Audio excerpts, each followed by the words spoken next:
Graças a Deus por nosso Senhor Jesus Cristo, que nos dá do seu amor, da sua graça, da sua paz, que derrama sobre nós do seu Espírito, para que nós venhamos estar consolados por Deus ante as perseguições. Hoje nós vamos falar sobre aprovados por Deus. Quando o Senhor chama uma pessoa para a sua obra, Deus o aprova em todas as suas tarefas para o reino de Deus. E o apóstolo Paulo, quando estava instruindo Timóteo,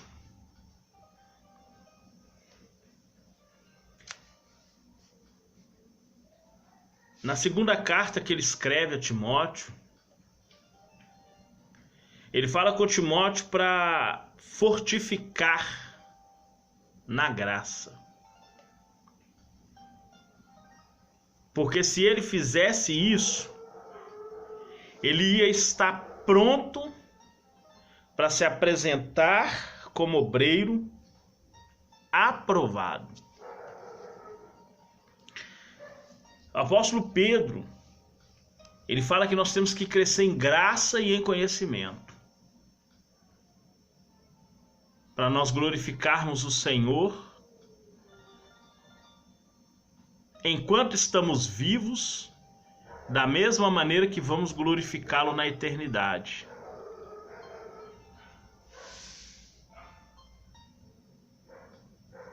Então o Senhor nos faz aprovados pela sua graça. E nós vamos abrir a nossa Bíblia no livro de 2 Timóteo, no capítulo 2, no versículo 15. 2 Timóteo, capítulo 2, versículo 15. Procura apresentar-te a Deus aprovado,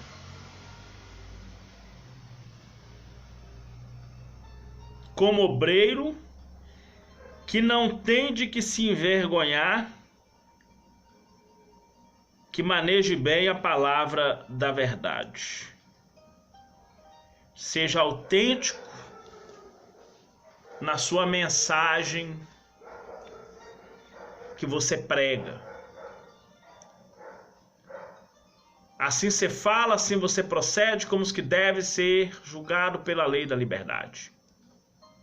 Seja autêntico, não seja um crítico social. Seja autêntico no que você prega.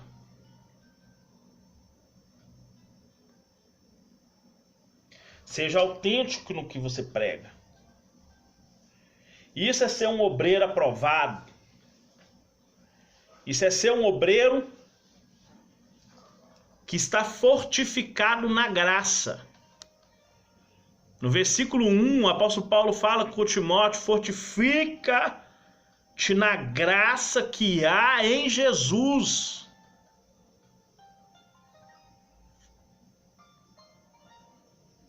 Do mesmo jeito que eu, Paulo, sou fortificado na graça e aprovado diante de Deus, o que eu te ensinei, agora você vai confiar a homens fiéis, idôneos, para também ensinarem a outros. É nossa obrigação apresentarmos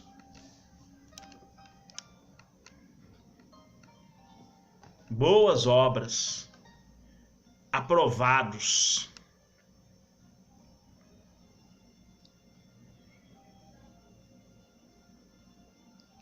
Paulo,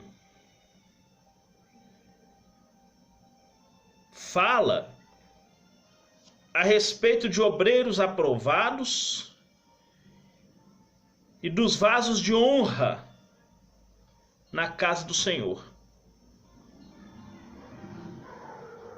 Você pode ler o contexto, que do versículo 19 até o 21, no 15 ele manda apresentar. Depois ele faz um contraste no versículo 18, falando dos que se desviaram da verdade, ensinando que a ressurreição já havia acontecido, ensinando heresia. Então Paulo aqui faz um contraste a respeito do obreiro aprovado, dos vasos de honra da casa do Senhor, com os falsos mestres que estavam prejudicando a obra do Senhor, ensinando coisas que não condizia com a palavra de Deus ou com a realidade das Escrituras. E ele no capítulo 3, no versículo 9 a 11 de Tito, ele vai ensinar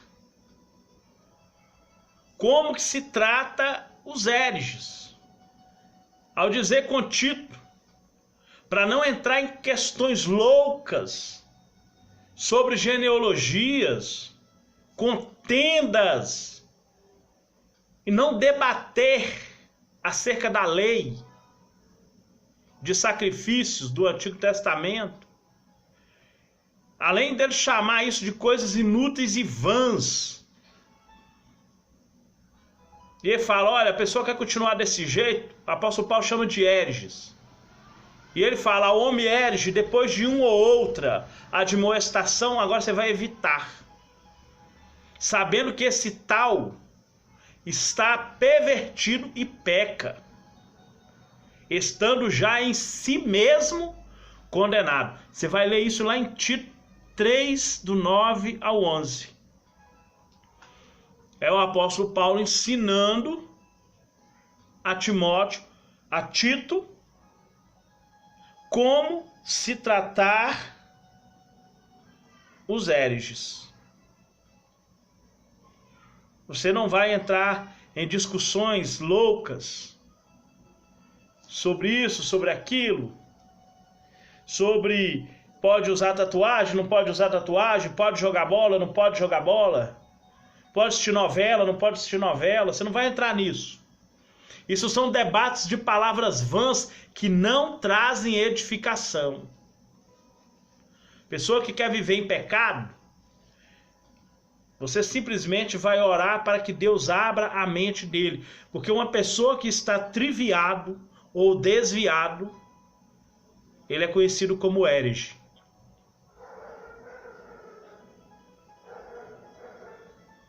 Já está em si condenado, se não se converter, é claro.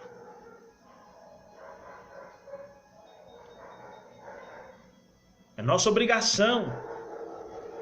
Porque Jesus, no capítulo 5, no versículo 13 de Mateus, ele fala que nós somos o sal da terra e a luz desse mundo.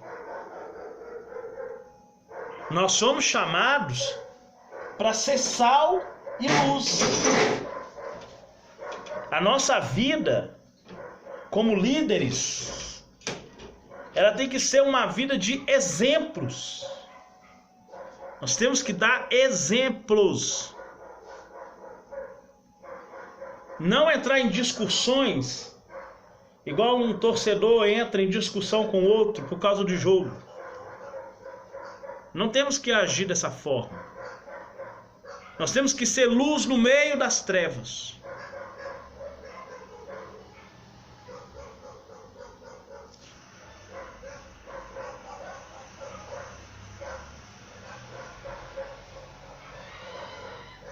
Nós temos que fazer igual o apóstolo Paulo fala, resplandecer como astros no céu. Não como lamparinas, é como astros no céu.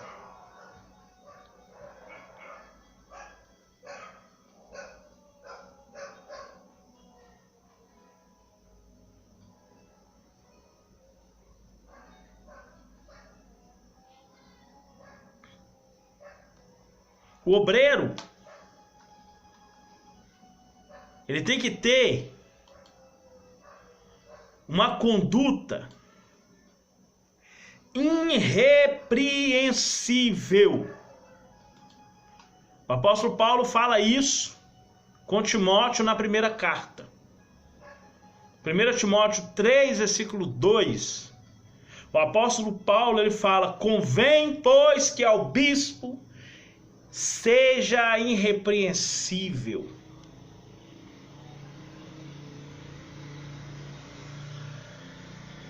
Presta atenção, irmãos. Antes da pessoa converter, ele vivia segundo o curso desse mundo. Se ele vive segundo o curso desse mundo antes dele se converter, é claro que a vida dele antes dele se converter é repreensível. Repreensível. Ele é digno de repreensão. Mas depois que ele aceita Jesus, a vida dele é outra. As coisas velhas se passam e ele começa a viver nova vida em Cristo. Por isso que lá no capítulo 8, no capítulo 7 de Romanos, fala sobre viver a novidade de vida. Está vivendo agora a novidade de espírito. Tudo se fez novo, tudo se faz novo. Por quê? Porque a cada dia a pessoa vai se aperfeiçoando mais e mais e mais e mais e mais na presença de Deus. O homem ele tem necessidade de imagem. Tanto que a gente encontra imagem em quase tudo. A gente vê imagens em propaganda. A gente vê imagens para todo lado. No Antigo Testamento, uma das coisas que Deus mais repreendia o ser humano era sobre a escultura, sobre a idolatria. Mas o homem tem necessidade da imagem. E o que o obreiro de Deus tem que transmitir de imagem é uma imagem irrepreensível.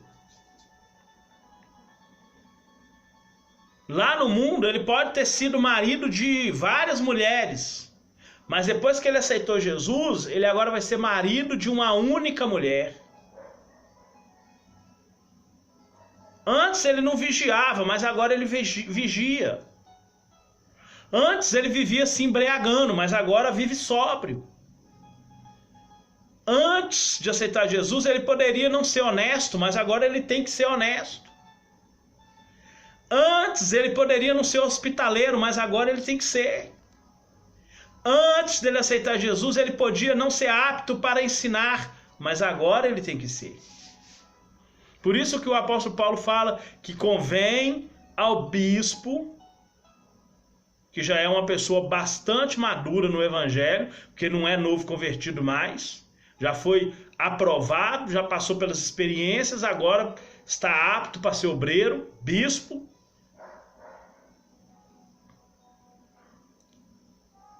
Agora convém que ele seja irrepreensível, marido de uma única mulher, vigilante, sóbrio, honesto, hospitaleiro, para ensinar, não dado ao vinho, não escarnecedor, não cobiçoso, não ganancioso, ser moderado, não ser contencioso, não ser avarento, que governe bem a própria casa, tendo os filhos em sujeição, com toda modéstia. Agora ele tem que viver assim. O homem obreiro, aprovado por Deus em Cristo, tem que viver assim.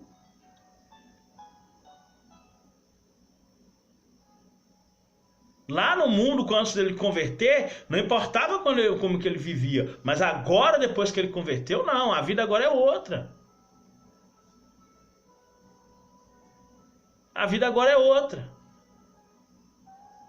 Ele agora tem que ser o que está escrito lá no Salmo 119, versículo 63. Eu sou companheiro daqueles que guardam os seus preceitos.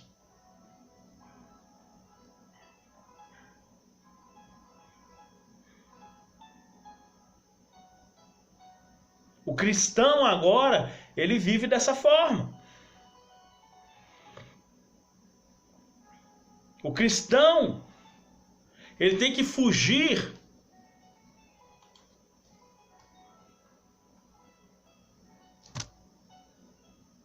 dessas coisas que o atrapalha na conduta da sua vida diante de Deus e seguir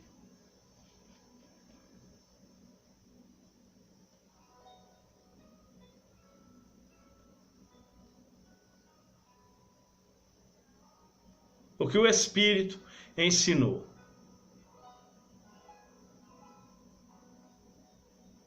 No capítulo 6, no versículo 10, ele fala que o bispo não pode ser avarento de torpe ganância.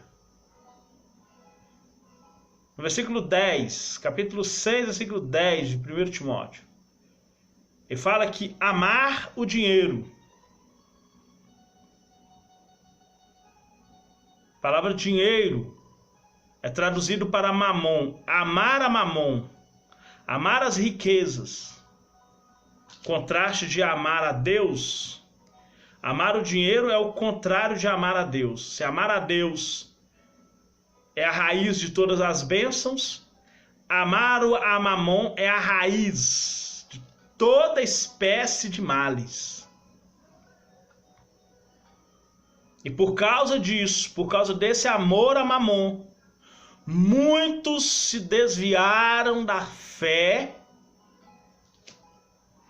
Porque a pessoa avarenta, ele está triviado, ele está desviado da fé. E transpassaram. Essa palavra transpassar é se perfurar com uma lança. Do mesmo jeito que Esaú pulou em cima da própria espada. A Bíblia fala que ele se transpassou com a sua espada. Em algumas traduções.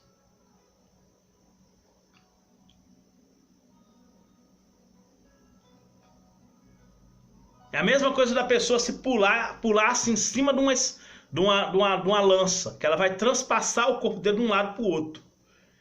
Olha para você ver. O que o amor ao dinheiro faz? Transpassar. É como se uma lança transpassasse o seu corpo.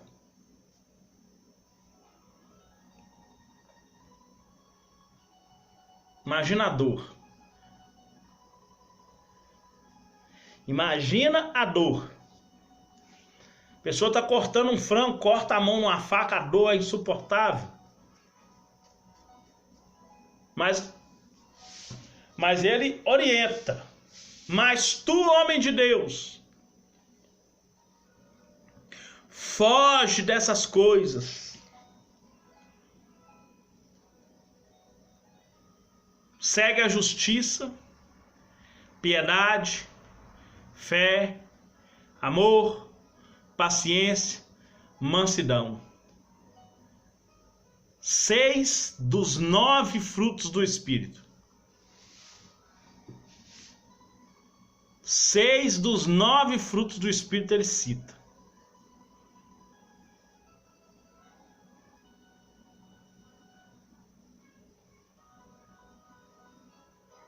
E ainda fala que isso é a posse da vida eterna.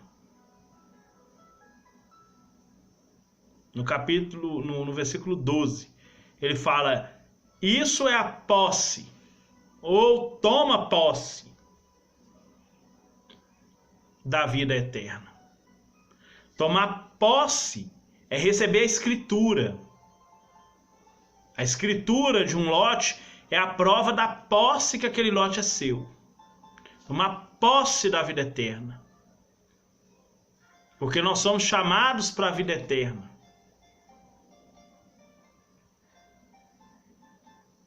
Então, o obreiro, ele deve fugir de coisas que vai desaprová-lo diante de Deus. Porque nós temos que nos apresentar como vasos de honra, não de desonra. Vasos usados e não desprezados. Foi para isso que o Senhor nos chamou, para sermos aprovados por Deus em Cristo Jesus. Que Deus possa te abençoar, meu Pai querido, amado e poderoso. Deus, Criador dos céus e da terra, que o Senhor sobre nós possa derramar o Teu Espírito, a Tua graça, o Teu amor, a Tua paz. Em nome de Jesus, meu Deus. Muito obrigado. E que o Senhor seja glorificado a cada momento nas nossas vidas. Amém. E graças a Deus. Amém, irmãos? Que Deus abençoe sua vida poderosamente. Em nome de Jesus. Fique com Deus.